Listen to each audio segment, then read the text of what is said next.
All right, y'all, welcome back to the show. It's Anti-War Radio. All right, so now to my main man, Gareth Porter. This guy is an independent historian and journalist, and he's the author of the book Perils of Dominance about the Vietnam War and the strategery going on that got us into that madness. And he's a reporter for Interpress Service. That's ipsnews.net. We run every bit of that at antiwar.com/Porter. It's actually original.antiwar.com/Porter, but it'll forward you on, so it's just fine. Welcome to the show, Gareth. How are you doing? I'm good. Thanks, Scott. Well, I really appreciate you joining me on the show today. Some somewhat, I think, important news regarding Israel and Iran. And this is going back a little bit, and then maybe we can bring it up to current context here. But Haaretz.com is reporting that the WikiLeaks now are showing that Benjamin Netanyahu was urging Ehud Olmert to initiate an Israeli attack on Iran back in 2007. And then this would coincide with Larissa's reporting at Raw Story when the State Department cables first broke about that the cable from 2007 where Mayor Dagan, the head of the Mossad, was telling Nicholas Burns, the Undersecretary of State, that if you don't start the war, we will, and force you into it, and so don't you want to just go ahead and start it yourself?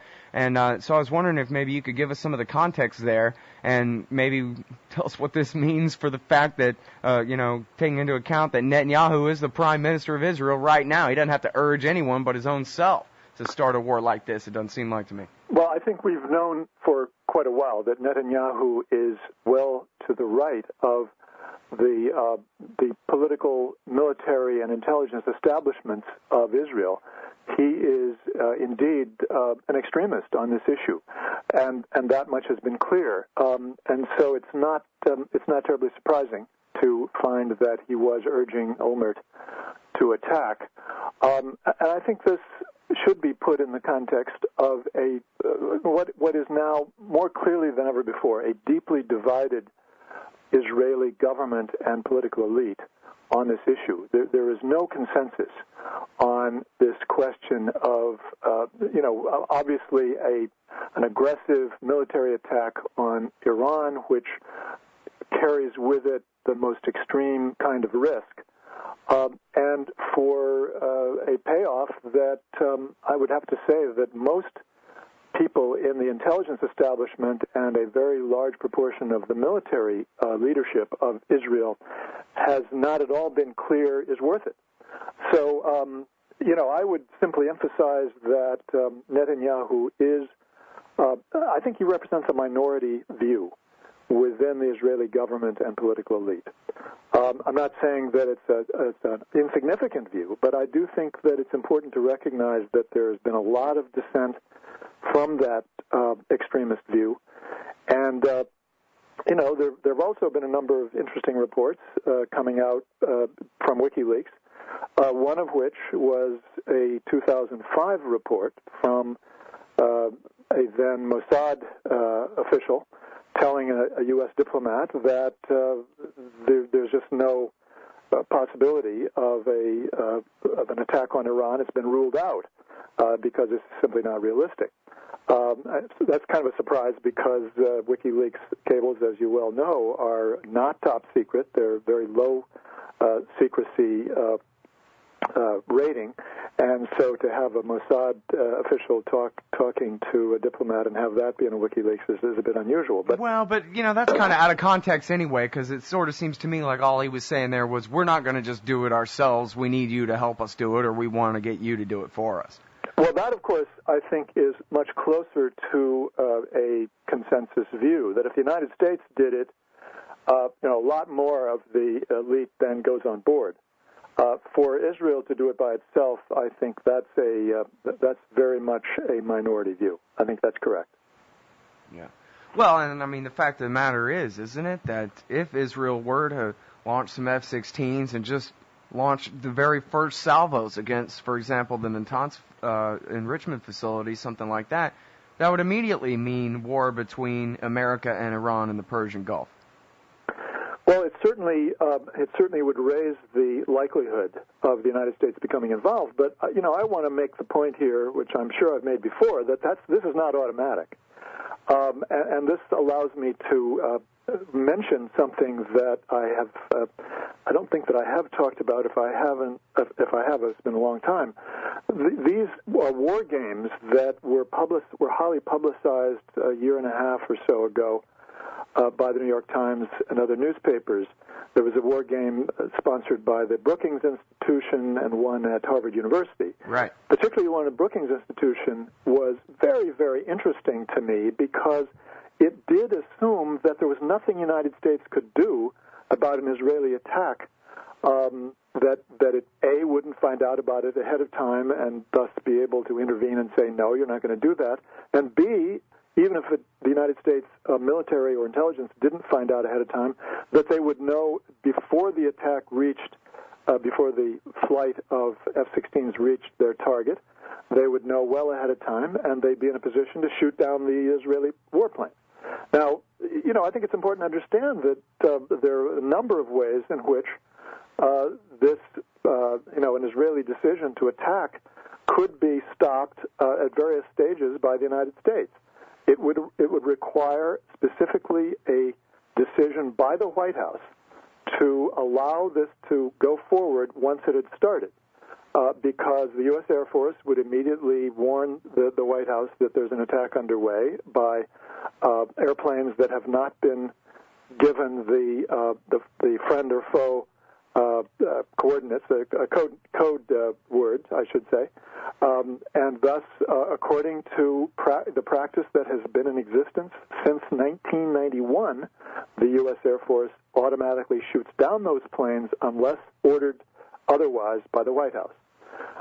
So I just want to emphasize that, the basic situation, basic reality is that not only is it not automatic that the U.S. would join the war against Iran, but there would have to be a very specific and obviously political decision made by the U.S. president not to prevent it, even though the interests of the United States clearly would be disserved by an Israeli attack. That is a standard position taken by both the Obama administration and the Bush administration.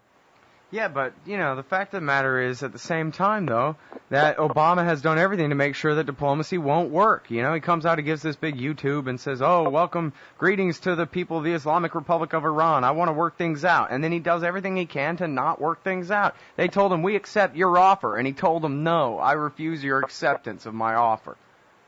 Right. I mean, this is a reflection of the irrationality of the policymaking process in Washington with regard to Iran. Leverett and Mann say that this just means he's just paving the road, just like Bush paving the road to war by saying, look, we tried to deal with them and they can't be dealt with, like David Koresh. We have to burn them. I would have a slightly more nuanced position here that I don't think that it means that Obama has decided on war by any means.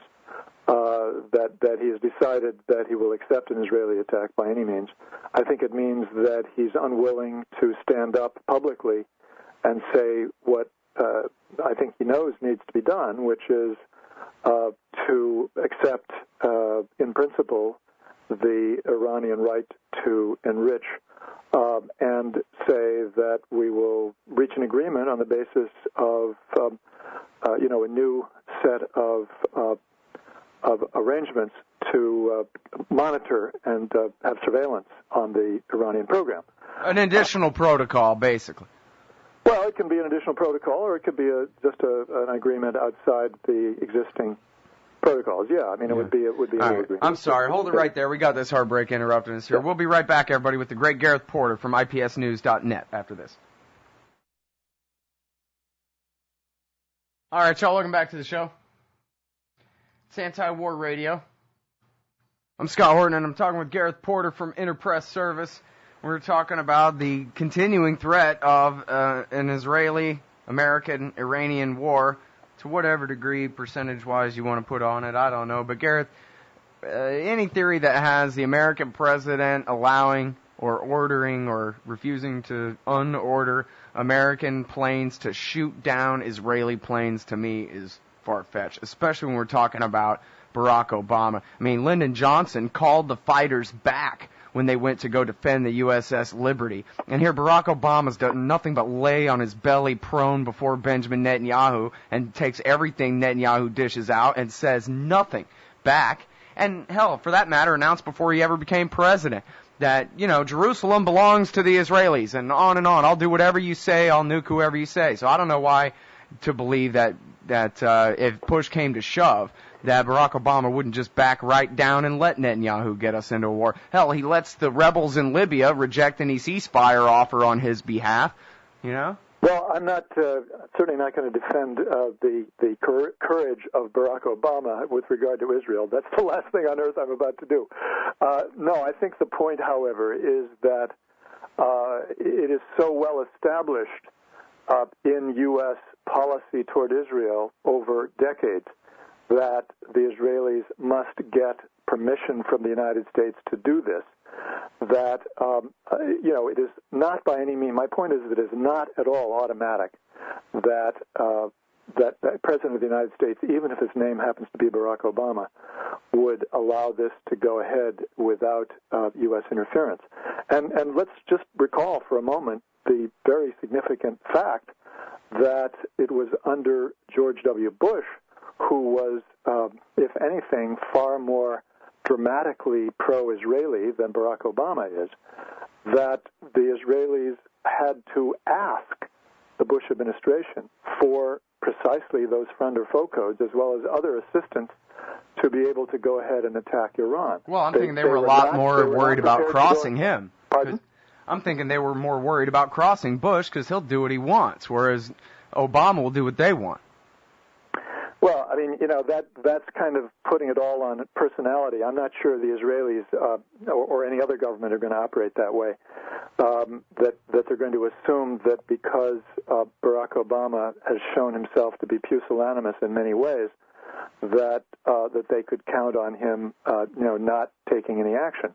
And I think that the evidence again is to the contrary, that the Israelis take seriously the possibility that the United States is not going to go along with this, and that is a deterrent. That has been a deterrent to the Israelis under this administration as well as Olmert, the Olmert administration. All right. Well, now, so let's go back to the. And by the way, just one more point about this.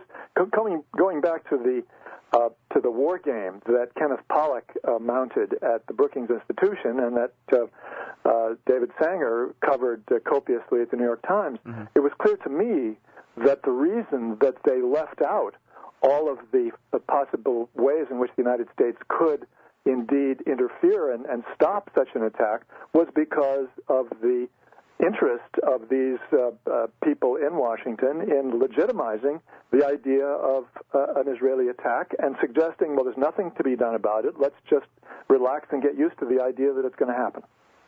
Right. Well, and, but here's the thing, too, okay? Back to the premise of this entire thing. It's the riddle of the Iranians ain't making nuclear weapons anyway. This is all nonsense. And what do the Israelis have to worry about other than their own propaganda?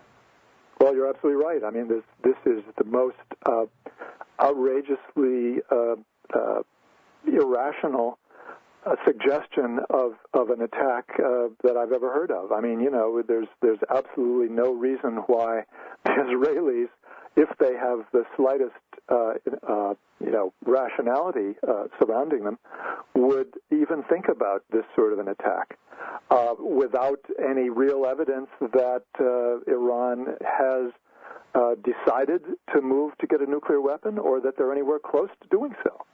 I mean, this is, you're absolutely right that this makes no sense whatsoever. And the fact that it is constantly being covered in the news media as though, this somehow is a reasonable response to the objective situation is just, it's astounding. Well, I've read in the Israeli press, I think it was the politicians who said, now more than ever, because of the Arab Spring, we need to attack Iran.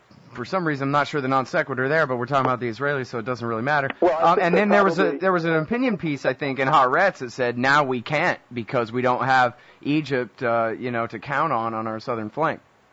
Right. I mean, one of the things, of course, that the Israelis have suggested in recent years through their usual sort of sly planting of stories in various news media in London and elsewhere, is that the Saudis are actually secretly ready to collaborate with the Israelis in an attack on Iran, and that, of course, that idea was fed further by the David Sanger stories in the New York Times a few months ago about how supposedly the Saudis were gung-ho for an attack on Iran, whereas if you actually read the documents carefully, what you find is that the evidence is very scant and very ambiguous on that score.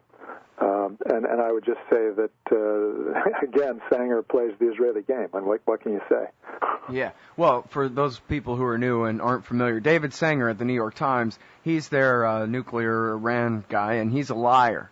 Yeah. And the things that he says aren't true, and all you have to do is just look at even the open source material about whatever it is he's talking about, and it never says what he says it says. Yeah. Simple as that.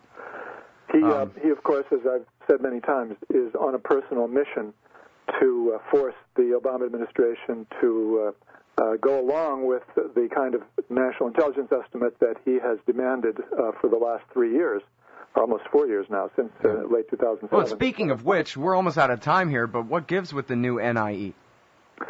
Well, it's late now, isn't it? It has come out. I mean, the NIE has come out. The new one?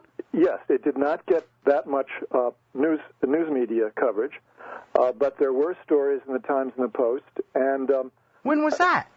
It would have been January of this year. Oh man, I'm the worst then. No, you're not the worst. I had no idea about that. It did not make much of a Is there a declassified summary version or whatever? No, nothing like that. That's the main reason that it has not made much of a splash, because there was no publication of any summary at all. And the news coverage suggested that the intelligence community basically punted on this and came out with a statement more or less saying that the Iranian leadership has not made up its mind. It's debating whether or not to go for, developing a nuclear weapon. And so basically they certainly did not go along with David Sanger's demand that they completely renounce and recant on the 2007 estimate saying that Iran had given up working on nuclear weapons. But of course they stopped short of anything clearly saying that Iran is not doing anything. It was a politicized estimate in that regard. So they maybe rhetorically were a little bit harsher than the 07 one, but not factually, is what you're saying. Exactly. All right, we got to leave it there. Thanks very much, everybody. That's the great Gareth Porter, IPSnews.net, antiwar.com/Porter. Appreciate it. My pleasure.